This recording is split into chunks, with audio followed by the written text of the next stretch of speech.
the 4-for-4 switch. Now the 4-for-4 switch is a switch I use a lot in my videos, in my tricks that I invent and stuff like that. I'm constantly using it, but I don't think I ever went through a proper description on how to do it. So that's what this is going to be. This is going to be a 4-for-4 switch video, explaining how the 4-for-4 switch works. So yeah, I'll just get into that right away, and let's go ahead and we'll try this. They call stop anywhere. I choose 4 cards. The 10-9 Jack 10. You can remember those, right? We'll go ahead and we'll take those cards, snap our fingers, take them, rub them on our arm, and they start to look like the 4 kings. If we take those 4 kings, rub them on our arm, they start to look like the 4 aces. And that's just a quick, easy version of this Japanese trick that had everyone fooled called triple shock.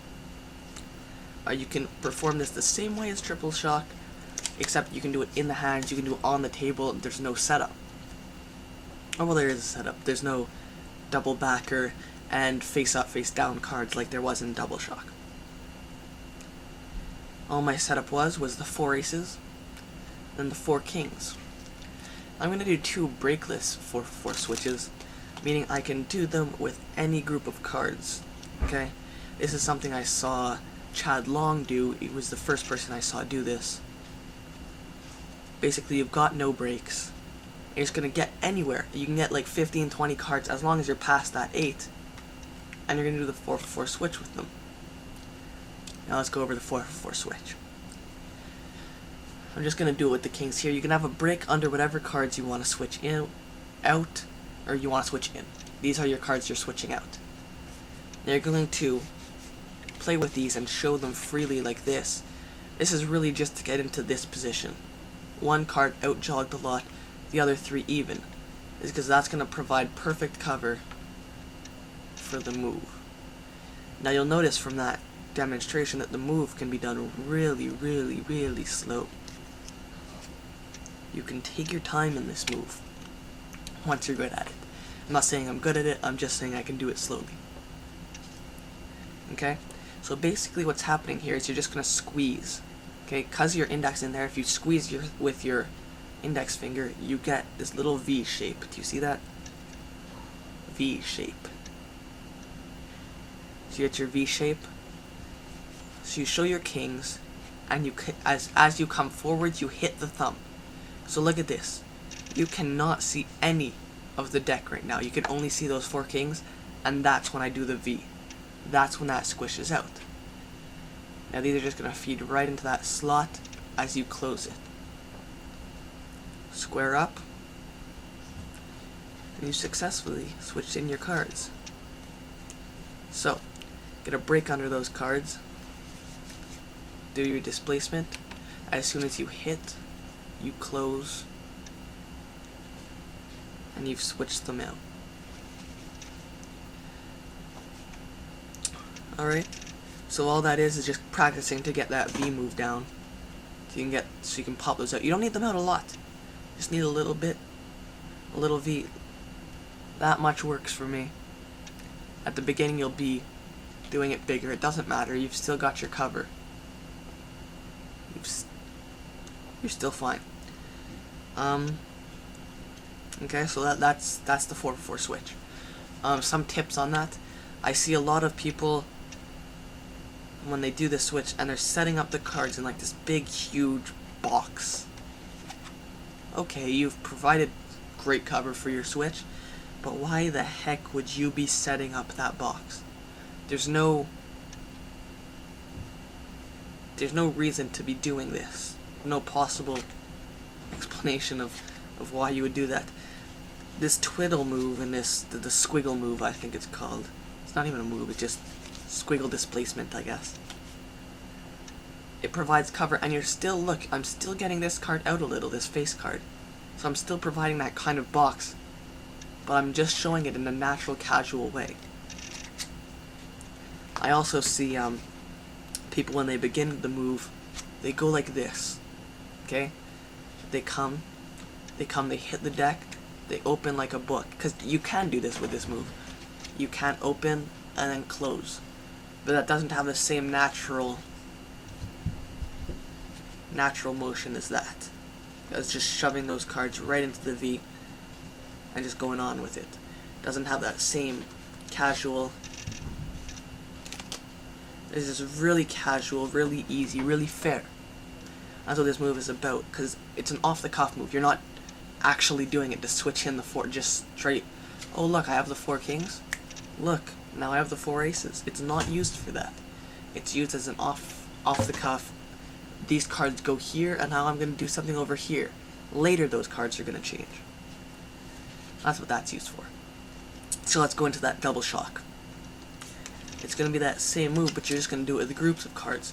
So I have the 4 aces, then the 4 kings on top of the deck. So 4 kings, 4 aces, and then 4 selections. As I do the squiggle displacement, I'm going to just pinky count or pinky riffle, whatever, down the edge a little. Okay, so that I get past 8 cards. Now look at this. I can do this move with that many cards. I've got about the third of the deck there. Okay? I can still do this move. That still looks fair. I just did it with about 15, 20 cards. Okay? Now we show our 4 kings and switch into the 4 kings. Rest. Don't have a break. They can see I don't have a break. If they're magicians. This will fool magicians sometimes. If they're not ready for that, they don't know about this breakless idea. Do it again. Here I'm shading my pinky while I'm doing the count, okay?